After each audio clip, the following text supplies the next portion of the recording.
चलिए खबरों में आगे बढ़ेंगे। पटना से इस वक्त की बड़ी खबर सामने आ रही है। पारस अस्पताल में फायरिंग हुई है। अस्पताल के अंदर घुस करके फायरिंग की गई।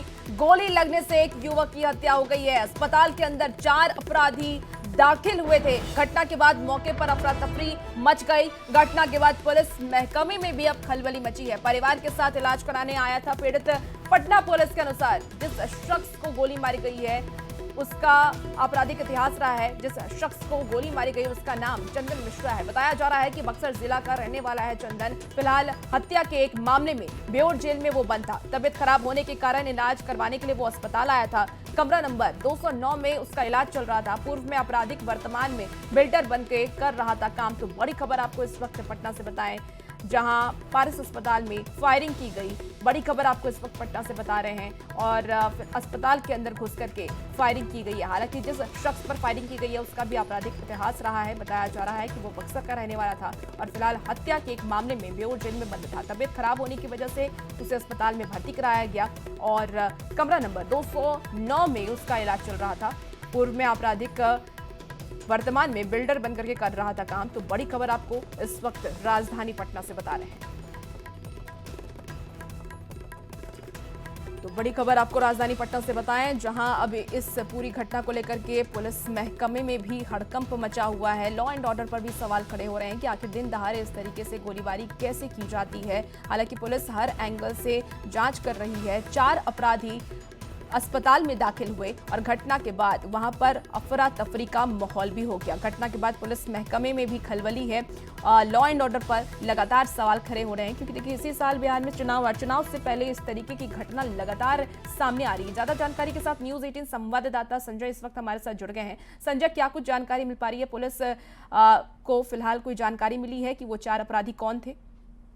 देखिए, सुबह सुबह बड़ी घटना है। राजधानी पटना का पारस हॉस्पिटल एक बड़ा हॉस्पिटल है। वहां पर अपराधी घुसते हैं और तुरंत गोली मारकर चंदन मिश्रा की हत्या कर देते हैं। पटना के एसएसपी कार्तिकेय शर्मा ने इस बात की जानकारी दी है कि एक दुर्दांत अपराधी था जिसके खिलाफ दर्जनों हत्याकांड के मामले दर्ज थे और इसको बक्सर जेल से भागलपुर जेल शिफ्ट किया गया था और फिलहाल इसकी तबीयत खराब थी तो भागलपुर जेल से पेरोल पर इसको पटना में लाकर पारस हॉस्पिटल में इलाज कराया जा रहा था। इस मौके कितनी गोलियां मारी गई थी पोस्टमार्टम रिपोर्ट से ही पता चलेगा। पटना पुलिस इस बात की जानकारी दे रही है। कई एंगल से पुलिस इस मामले की जांच कर रही है। हॉस्पिटल में जो लैप्स है सिक्योरिटी की, इसकी भी जांच होगी। पटना के एसएसपी ने इस बात की जानकारी दी है। लेकिन सबसे बड़ी खबर यह है कि इसमें जिन शूटर्स ने गोली मारी है उनको आइडेंटिफाई कर लिया गया है, उनकी पहचान हो गई है। उनकी तस्वीर भी पटना पुलिस के पास आ गई है सीसीटीवी फुटेज के आधार पर। और अब पटना पुलिस का ये दावा है कि जिन शूटर्स ने इसकी हत्या की है वो बक्सर की तरफ भागे हैं। तो बक्सर पुलिस से भी संपर्क किया पटना पुलिस ने, ताकि शूटर्स को रास्ते में ही गिरफ्तार किया जाए। और अब भोजपुर पुलिस को भी अलर्ट किया गया। पुलिस अलर्ट है और देखना होगा कैसे शूटर्स तक पुलिस पहुंचती है। लेकिन निश्चित तौर पर एक सवाल भी है कि कैसे किसी शख्स की, भले ही वो आपराधिक प्रवृत्ति का, हॉस्पिटल के अंदर जहाँ। ठीक है संजय, देखिए इस पर एक बड़ी अपडेट सामने आ रही है। जो शूटर है उसकी भी तस्वीर सामने आई है। पुलिस की तरफ से जो तस्वीर जारी की गई है वो भी बताएं। आज आईजी जितेंद्र राणा अस्पताल पहुंचे हैं। पुलिस को शूटर की तस्वीर मिली है। तो बड़ी खबर आपको इस वक्त राजधानी पटना से बता रहे हैं। शूटर की तस्वीर भी सामने आई। पारस अस्पताल में फायरिंग की गई। 4 अपराधियों ने फायरिंग की और अब उन 4 अपराधियों की पहचान भी हो गई। मैंने बताया कि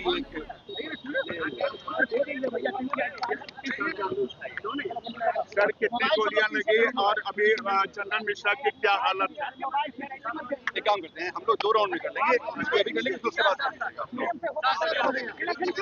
हम सेकंड राउंड भी कर लेंगे।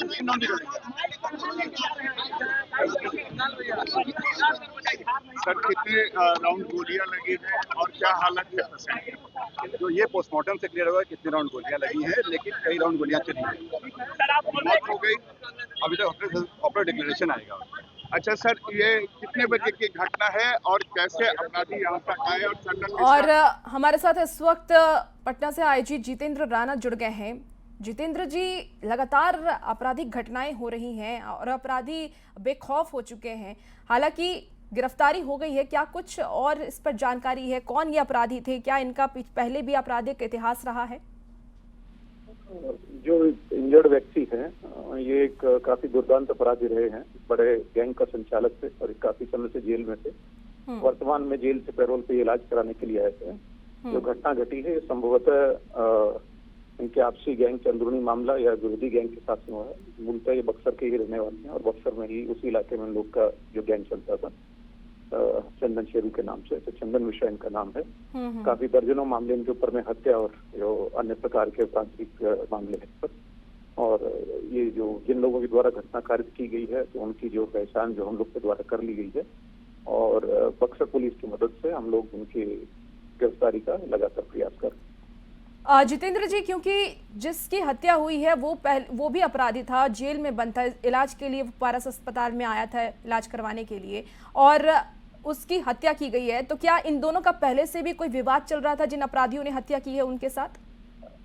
ये जेल में नहीं थे, वर्तमान में पैरोल पे थे और पैरोल पे रहते हुए इलाज के लिए आए थे, जिसके दौरान में घटना घटी है। और निश्चित रूप से क्योंकि ये स्वयं भी दुर्दांत अपराधी रहे हैं और जो गैंग राइवलरी इत्यादि का मामला हो सकता है, तो ये अभी जिन लोगों के द्वारा हत्या की गई है तो उनको बक्सर पुलिस की मदद से आइडेंटिफाई किया जा रहा है। उनमें से कुछ को आइडेंटिफाई कर लिया है और जो बाकी को भी आइडेंटिफाई करके जल्द से जल्द गिरफ्तारी होगी, जल्द से उनके ठीक है जितेंद्र जी, बहुत शुक्रिया।